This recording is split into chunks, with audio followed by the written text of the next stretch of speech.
வணக்கம் தமிழ் சொந்தங்களே, விவசாயம் மற்றும் விவசாயம் சார்ந்த தகவல்களை தொடர்ந்து தெரிந்து கொள்ள நம்ம தமிழ் வேளாண்மை சேனலை மறக்காம சப்ஸ்கிரைப் பண்ணிக்கோங்க. இன்னைக்கு நம்ம என்ன பார்க்க போறோம்னா 250 முட்டைகளுக்கு மேலே கொடுக்கக்கூடிய தலை சிறந்த உலக லெவலில் இருக்கக்கூடிய 5 கோழி இனங்களை பற்றி தாங்க பார்க்க போகிறோம்.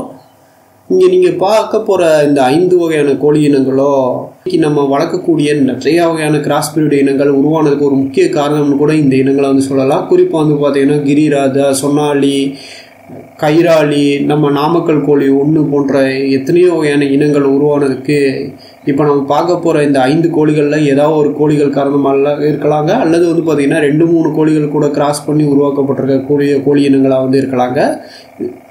ஏன்னா அந்த லெவலுக்கு பார்த்திங்கன்னா அதிக லெவலில் முட்டையிடக்கூடிய இனங்கள் தாங்க நம்ம இன்றைக்கி பார்க்க போகிறோம். இதில் சில இனங்களை பார்த்திங்கன்னா இரட்டை தேவைக்காக கூட வளர்க்குறாங்க. அது என்ன இனங்கள்னு பார்ப்போங்க. இதுதாங்க அஸ்ட்ரோலோப். பார்க்குறதுக்கு பார்த்தீங்கன்னா கருப்பு நிறமாக இருக்கும். கிட்டத்தட்ட பார்க்குறதுக்கு நம்ம நிக்கோபாரி கோழி இனங்கள் போல் இருக்குங்க. நம்ம இந்தியாவோட பூர்வீக இனங்களில் நிக்கோபாரின்னு ஒரு கோழி இனங்கள் இருக்கும், அது போல் இருக்கும். ஆனால் குண்டாக இருக்கும். அதோட இந்த இனங்கள் பார்த்திங்கன்னா முட்டைக்கு பேர் போன ஒரு முக்கியமான இனங்கள்னு சொல்லலாங்க. சராசரியாக 250 முட்டைகள் வரைக்கும் விடக்கூடிய தன்மை கொண்டது. அதிகபட்சம் பார்த்திங்கன்னா 300 முட்டைகள் வரைக்கும் விட்டு பெரிய லெவலில் சாதனையும் படுத்திருக்குங்க. இதோட முட்டைகள் பார்த்தீங்கன்னா பழுப்பு நிறமாக பெரிய முட்டைகளாக இருக்குங்க. அடுத்ததாக நம்ம ரெண்டாவதாக பார்க்க இருக்கிறது பார்த்தீங்கன்னா ஒயிட் லெகான் கோழி இனங்கள் தாங்க. ரொம்ப சிறப்புமிக்க கோழி இனங்கள். உலக லெவலில் கமர்ஷியல் பர்பஸ்க்காக, அதாவது முட்டைக்கு உற்பத்திக்கு பேர் போன ஒரு முக்கியமான இனங்கள்னால் இதை சொல்லலாங்க. இதோட பார்த்தீங்கன்னா ரிக்கார்டில் 300க்கும் மேற்பட்ட முட்டைகள் இட்டு சாதனைப்படுத்திருக்குங்க. இந்த முட்டைகள் பார்த்தீங்கன்னா வெள்ளை நிறமாக இருக்குங்க. அடுத்ததாக மூன்றாவதாக பார்த்தீங்கன்னா ராட் ஐலண்ட் ரெட் இனங்கள்ங்க. இது பார்த்தீங்கன்னா இரட்டை தேவைக்காக வளர்க்கப்படக்கூடிய இனங்கள். பழுப்பு மற்றும் சிவப்பு நிறமாக இருக்குங்க. அதிக லெவலில் இறைச்சியை குறைவான நாட்களில் தரும். அதே போல் பார்த்தீங்கன்னா சராசரியாக 250லேருந்து 250 முட்டைகள் வரைக்கும் விடக்கூடிய தன்மை கொண்டதுங்க. இதோட முட்டைகள் பார்த்தீங்கன்னா பழுப்பு நிறமாக தான் இருக்கும். ஆனால் ஆஸ்ட்ரோலோப் லெவலுக்கு பார்த்தீங்கன்னா பெரிய சைஸில் இருக்காதுங்க. இது கொஞ்சம் குறைவாக தான் இருக்கும்.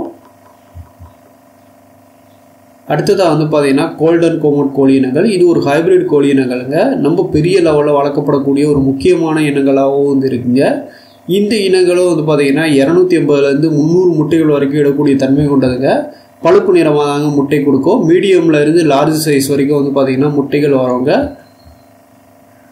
அடுத்ததாக ஐந்தாவதாக பார்த்தீங்கன்னா பிளேமவுத் கோழி இனங்கள். இதுவும் பார்த்தீங்கன்னா ஒரு இரட்டை நோக்கங்களுக்காக வளர்க்கப்படக்கூடிய ஒரு முக்கியமான கோழி இனங்கள் தாங்க.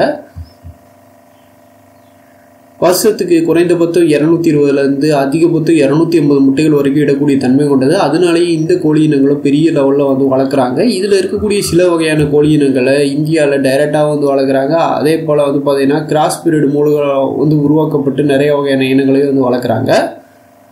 இந்த காணொலி வாயிலாக உலக லெவலில் அதிக முட்டையிடக்கூடிய கோழி இனங்களை பற்றி நீங்கள் தெரிஞ்சிருப்பீங்க நான் நம்புகிறேன். இது போன்ற வித்தியாசமான தகவல்களை நீங்கள் தொடர்ந்து தெரிந்து கொள்ள நம்ம தமிழ் வேளாண்மை சேனலை மறக்காமல் சப்ஸ்கிரைப் பண்ணிக்கோங்க.